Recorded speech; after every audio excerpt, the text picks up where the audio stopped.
Let's do. Welcome to another edition of Conscious Conversation Central. I have with me today as my guest, Vicki Veronice. Did I say your name correctly, darling? You absolutely did. From Essence. Awesome. Well, Vicki and I have been friends for a while, but I still want to start with the same question for you that I'm asking everyone. So, because a lot of folks who know me might know you, but, and I say a lot of folks, I made this joke the other day, all 5 of them. Hi, guys. It's been real. But at any rate, so I ask everyone, you know, who are you, what do you do, and how did you get to what you're doing now? Give us a little bit of that first. I suppose I could surmise it with sex, drugs, and rock and roll. Yeah, you could, but that would be so far less interesting. Yes, because it's a matrix construct that would be projected with a mental image, and then you'd be trying to fill it with your emotional core. So let's not do that. Who am I? Look, I ask myself that constantly. I think it's a work in progress.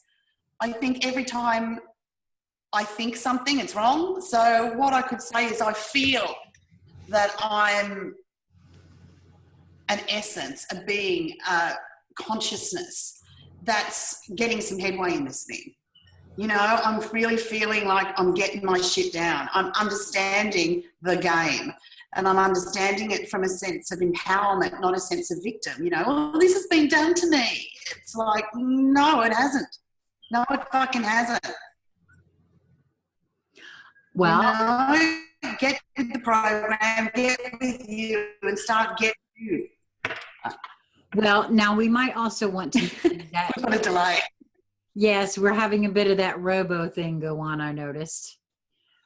Sorry. No, not your fault at all. Well, it could be. Price of living in paradise where I live. But anyway, yes. Yeah, for those who don't know, Vicki is in Australia. Really? Oh my God. Yeah. Byron Bay, Australia. It's Sedona by the beach. Okay, I get it. All right. Now, for those who are not aware, you have been having memories, and you have written a book in ebook form at this point. And I also want you to make sure and give your website information where folks can learn more about you. You have written a book called Galactic Memoirs, and I have found that very interesting, and I'm eagerly awaiting the second installation. No, I've got to write it. Well, as you've seen, I've begun to write it. It's more detailed, shall we say. Yeah, memories. You know, there's a difference when you get a memory of truth to a memory that you're recalling from a brain experience. And it's a balls to bone knowing. And it's a completely different experience than a memory that's implanted, a memory that's overlaid, or something that you're trying to fill with a fantasy within the construct. You know, and when those memories started coming, it was like suddenly there was a lot of evidence around being uncovered that supported that. So the out of Australia theory, the out of Africa theory was starting to get, you know, no, hey, it might have started here in Australia. So it's like a lot of my memories became proof, just as they had proof for all these other things. And from there, really, I built on that, and the knowings came thick and fast.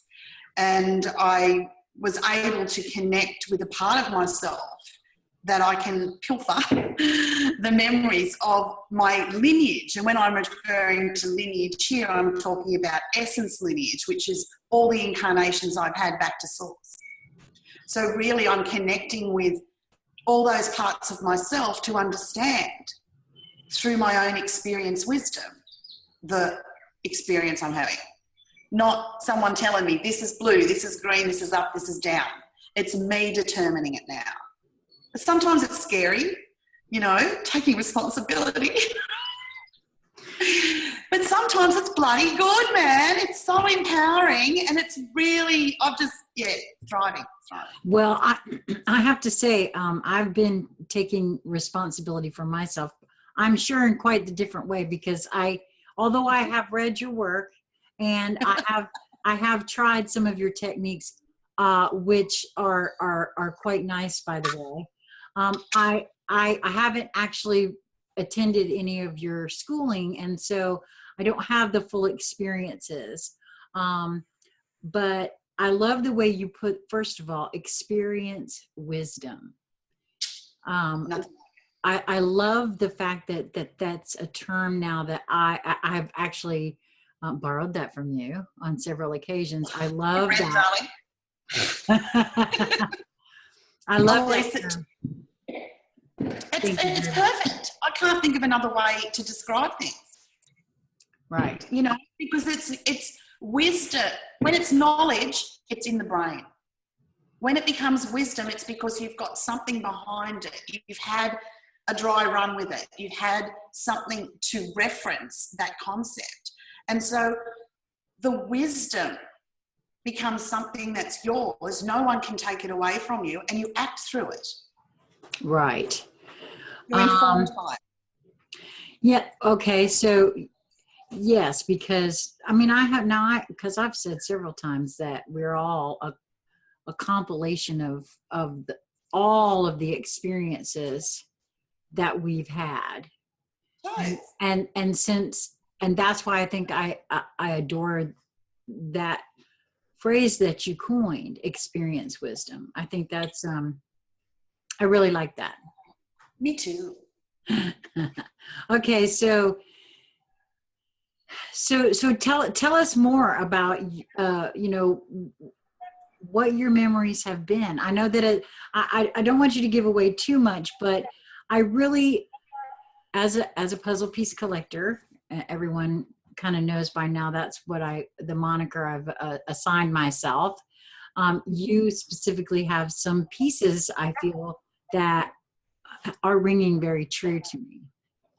I personally am trying very hard whenever I find filters coming up in myself from my experiences, from my own experience wisdom in this incarnation. When I see that happening for myself, I try to step outside of that filter, or open that filter to allow something new in so that I can consider it. And a lot of times as I'm doing that, I'm finding that there's bits and pieces of information that are making sense to me.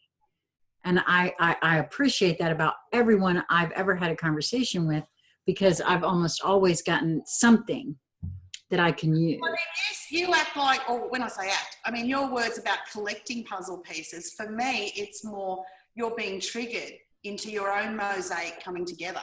You've got all the answers, baby. All that's happening is that one's giving you that piece, that one's giving you the other, and it's like it's all coming together. So while I get the metaphor, I'm taking it to another space and saying, rather than you're collecting the puzzle pieces, you are igniting your own pieces to come together. Ah, now I like that even better. That's way more empowering, by the way, too. But that's the thing, right? The matrix, I hate the words, the matrix, but the construct takes truths and is really clever in its repackaging. So that if you take that truth, but from a place of disempowerment, sometimes you stay there because it's a reason for you to stay in that space. I've got to keep looking, got to keep connecting, but when that truth becomes your own because you have been living your experience wisdom, right? You can get the truth behind the words. You can get the truth behind the concept and start to straighten this shit out. So, I was just trying to think of what your question was. It was about, what do I do? Well, really, my way of seeing things is that this is a consciousness invasion. We had a closed dreaming in Lemura. Would you mind, can I stop you for a second? Well, I'm aware of what you mean by the dreaming. And some folks may understand, you know, but a lot of folks that may not have heard of that or are unaware of, because I'm aware that, don't the original people of Australia consider dreaming as a specific thing in Australia, correct? Yes, but I'm not really referring to, they are talking about a closed dreaming of their own. Let's look at what I'm referring to in the fact of dreaming, is that you can dream solo, you dream as a collective. You can dream as a collective in a closed collective, no one gets in, or you dream in a collective where you're inviting others in, an open dreaming. So if we look at where my memories start in Lemura, that was a closed dreaming. That was formed when Mu was formed. Then we progressed, to Atlanra or Atlantis. And in that epoch or that era, even though it's running with Lemura, it was an open dreaming. It's where we started to bring in other A10s or other off-planet beings to experience Mu. Yeah, so we were talking about closed dreaming. Now, I use the term A10. So, I mean, really, go to my site, check it out. If you join up, I think you get a PDF of this. I think that's my current thing, called The Mythos of Mu. And it's a little bit about the cosmology that I'm sprouting, or that I'm remembering. And a little bit, it'll give you a bit more background about what we're talking, or what I'm referring to here with A10, A11, etc. A10, the original human template, the A11s were formed here with Mu. So while they share the same template, it's like because they formed with Mu, they have a few different traits. And if you don't mind, or experiences, which make them both unique. If you don't, I'm sorry, we went robo, so I apologize. If you don't mind, explain. I know. If you don't mind, explain for folks who Mu is to you. So for me, for me and a few other people now these days, Mu is the sentience that we love and live on. We use the term she because it feels like a feminine presence. It feels, perhaps because we're so used to the creator frequency being feminine in this realm, but we refer to her as a she, Mu, her, mama, that sort of thing. And it's a tangible connection. You are really connecting with someone and something. We find that organics don't have a problem with it, particularly A11s. A lot of A10 off planets still connect with the construct, but they've got a chance. Organics, see ya, wouldn't want to be ya, this ain't your thing. Bye-bye. Well, now there's going to be a lot of folks that are confused about that. A lot of folks that know your material know what you're speaking about for organics and inorganics. But so an organic has a direct source connection. An inorganic does not have this, has to piggyback on something with life force. So an inorganic doesn't have that direct source connection. It's running on another organic's energy. Okay. All right. Yes. I know, right? I'm thinking about, in my mind, how if I were going to explain that, how to make sure I'm understanding it properly. Well, give it back to me. What do you think inorganic is? How do you describe inorganic? Is it at all possible that that an inorganic person, well, of course, okay, so in my mind here in the US, organic means natural, real, sort of, right? And the connotation of inorganic sounds to me, makes me feel not real, not proper.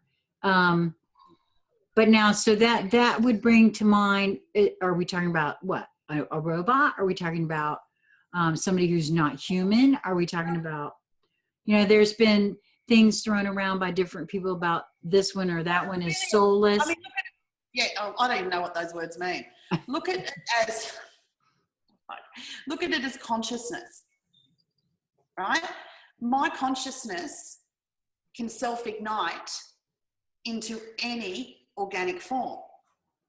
So can any other organics. Something that's inorganic cannot ignite anything. It has no life force from which to do it. Therefore, it needs life force to perpetuate its existence. Okay, so I'm playing Joe don't know anything. Okay, right now, and I'm going to ask you. Not very well. Thank you for that.